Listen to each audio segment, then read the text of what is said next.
እኔ እዚህ ሀገር ኢንሹራንስ ሳይኖረው ሆስፒታል እንደሚመጣ ሰው የሚያሳዝነኝ ሰው የለም በእውነት። ሕክምና በጣም አሪፍ ነው እዚህ ሀገር። ሕክምናቸው በጣም ደስ ይላል፣ ጥራት አለው። ኤቭሪቲንግ ወዲያው ነው የሚደረግላችሁ፣ ቀጠሮ ምናምን የለውም። በቃ ኤቭሪቲንግ ፐርፌክት ነው፣ ግን በጣም ውድ ነው እና ያለ ኢንሹራንስ የሚቻል አይደለም ዋጋው። እና ትናንት ምን ተፈጠረ? አንድ ወጣት ልጅ በስራ አጋጣሚ አደጋ ደርሶበት መጣ። ከዛ ድንገተኛ ክፍል ጂፒ ያየው። ከዛ በኋላ እሱ ደግሞ ወደ ሰርጅን ሪፈር አደረገው። ከዛ ሰርጅኑ ደግሞ ጀስት ማይነር ፕሮሲጀር እንደሚያስፈልገው መሰፋት እንዳለበት ምናምን ተነገረው። ልጁ ኢንሹራንስ የለውም። እንግዲህ ሂሳቡ ደግሞ ወደ 10 ምናምን ሺህ ብር መጣ።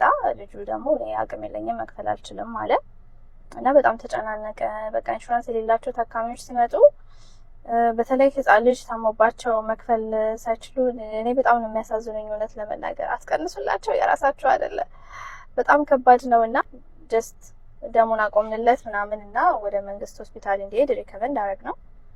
እና ኢንሹራንስ ቢኖራችሁ ኖርማሊ ዩኤኢ ላይ እንግዲህ በእነሱ በሌበር ህግ መሰረት ማንኛውም ኤምፕሎየር ለቀጣሪው ለሰራተኞቹ የመኖሪያ ፈቃድ፣ የጤና ኢንሹራንስ ምናምን ከበር ማድረግ አለበት።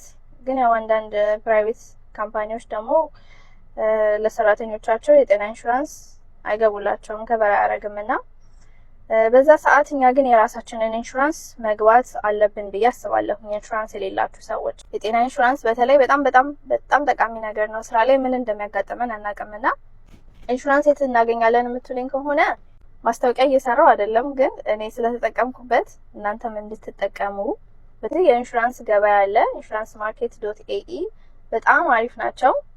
እኔ ምስክር መሆን እችላለሁ። ለመኪናዬ ኢንሹራንስ ከነሱ ጋር ነበር የወሰድኩት።